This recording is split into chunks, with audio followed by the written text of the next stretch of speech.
So the changing of the guard is really people like Faith. The idea of an influencer, a social media influencer, or an influencer who wasn't a celebrity didn't exist before. And so why that is such a big deal is because now the regular person, right, has a platform and can speak out against this stuff. There were no platforms like this for us. So you had to consume whatever you could say mainstream media provided to you. That was it. And I think that's starting to break apart through people like not just influencers, right? Because I'm not going to sit here and put every influencer on a pedestal, right? And I know Faith, I'm sure you've had some experiences with some so-called influencers that are not on the up and up or about anything more than their business, right? Right. So the people like yourself who are like, no, I need to be there for others, whether it's, plus size individuals or people struggling with mental illness or mental health. You're giving a platform where those platforms were, like Chris is saying, they weren't provided, or basically they were told, you were told that you couldn't be that version of yourself. You couldn't be, I wouldn't even call it overweight. You couldn't be of a certain weight. You couldn't cry. Hmm. Anxiety, depression, those things don't exist, right? Like that's not even a thing in a black male. That's for Hmm. white people. Don't Right. even think about that, right? So I think that for me is interesting. And one of the things on this plus size, um, I wouldn't even call it model, but situation. An article that I recently read, and I'll just read it here, was that in 2016, Leslie Jones announced her struggle to get designers to dress her for the Ghostbusters reboot premiere.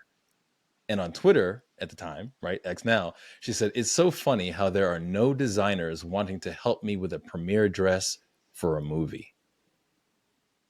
I mean, think about that. Like, that's half of the award show, right? They spend Hmm. 2 hours before the show starts just walking people down the red carpet, asking the question, "What are you wearing?"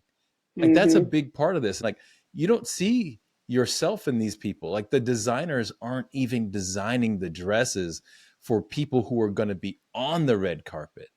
It's just Hmm. an amazing thing. But I think, again, there's a changing of the guard, right? That is Yeah. changing, and we're seeing it change.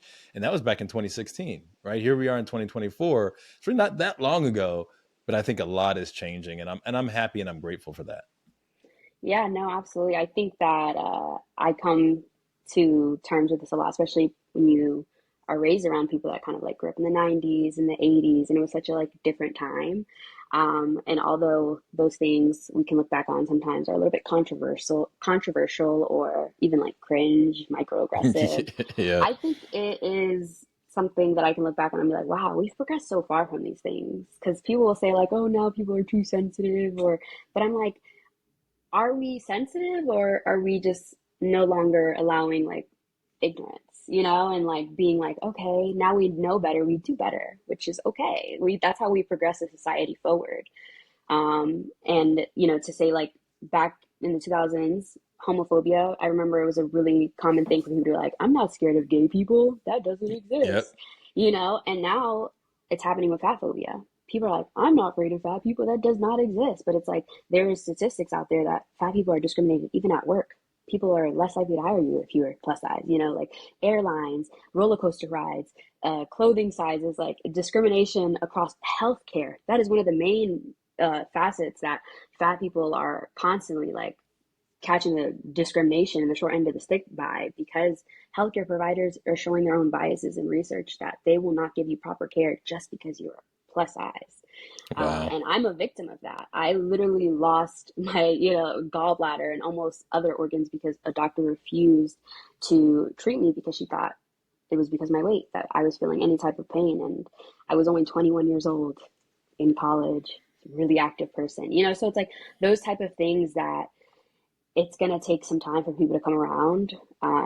And I think having these open conversations and being able to be platformed and discuss fat phobia, because I didn't even know what it was when I probably first started on TikTok. I didn't even know about my own internalized fat phobia.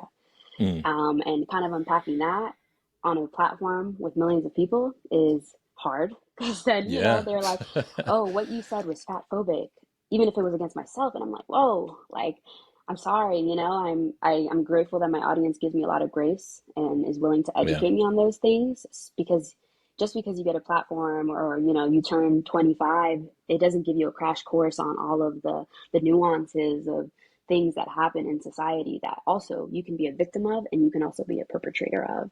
So yeah, it's a lot of unlearning, and I'm glad that I do have a platform, and I'm glad that I do have people and other influencers that educate me so that I can educate my greater audience. And I think that's just a beautiful way that we can move forward, you know. And I think even in communities of color, it's been something that's like so like taboo, you know, especially about when genetically people of color are predispositioned to have more fat than you know, than white people, than European people. And like it's obviously sometimes in muscle, sometimes it's in the, you know, hips area.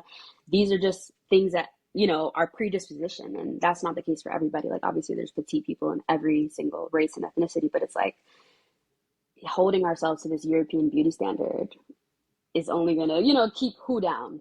Well, that's the key. That's I was going to mention that. You hit it on the head. There's a beauty standard that I guess you could say certain parts of the media are trying to make it homogenous. That's been the issue. We're all trying to then shift into this one thing.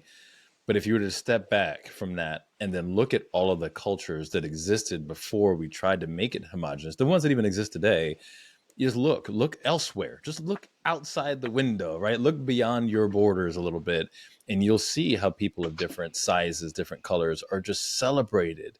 You know, that we know for a fact there's, you know, parts of Africa where, you know, if you are a plus size person, you are the most attractive person in the room, right? It is a Yeah. sign of health and wealth to be that Yes. way, right? So I think that that's the challenge, or I guess that's all of our challenge, is to say, well, no, no, no, look beyond. And I won't even say beyond your borders or beyond your walls. I'll just say this: look beyond that flipping television screen.